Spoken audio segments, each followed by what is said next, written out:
Machiavelli warned, "You are stupid because you believe appearances are truth. That is why you are ruled. You see a crown and you assume power. You see wealth and you assume wisdom. You see applause and you assume greatness. You are blind, and because you are blind, you are weak. Those who rule you know this. They dress themselves in symbols. They manufacture prestige.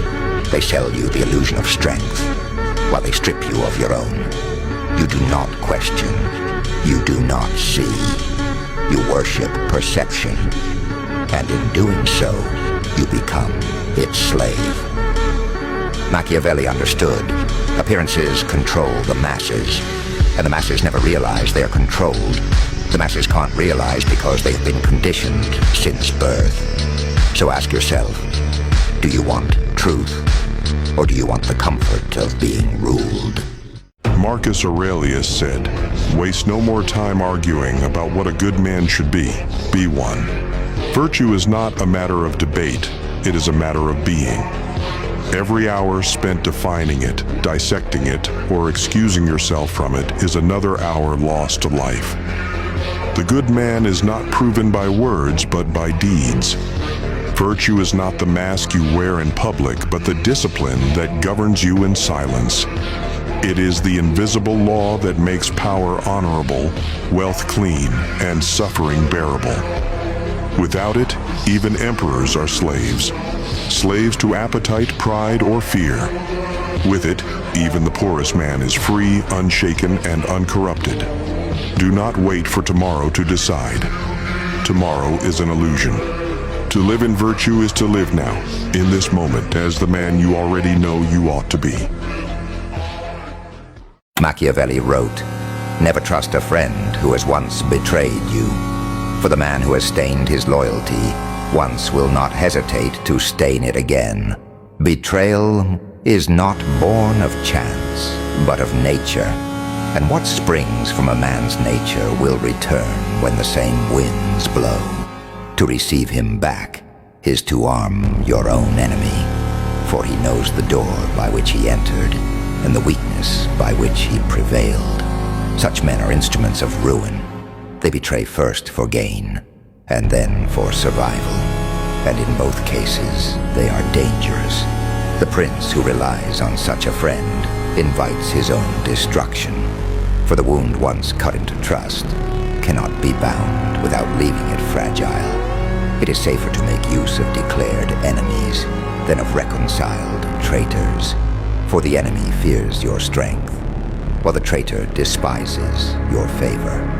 Therefore, hold fast to loyalty when it is proven, but cast off the false friend who has revealed his treachery. For to place trust in him again is not mercy, it is folly. Power is seductive. In nature, the wolf doesn't ask for permission. The strong take, the weak are devoured, and the cycle repeats without mercy. It looks ruthless, and it is. The law of tooth and claw makes kings of predators and carcasses of prey. That same law rules men when they abandon higher purpose. But here's the truth. If you live only by that law, you may gain the world and forfeit your soul, because what separates man from beast isn't his hunger, it's his virtue. Courage without cruelty, strength without tyranny, discipline without pride. Virtue turns raw power into something greater than domination. It turns it into legacy. So ask yourself, do you want to live as another predator, forgotten when you fall? Or as a man whose strength is guided by principle, remembered long after he's gone? The masses do not seek truth, they seek escape. They do not want to understand the world. They want to be protected from it. They cling to illusions, not because they believe them, but because reality demands too much courage. The herd is easy to rule because it does not think, it reacts. Give it bread, and it is grateful.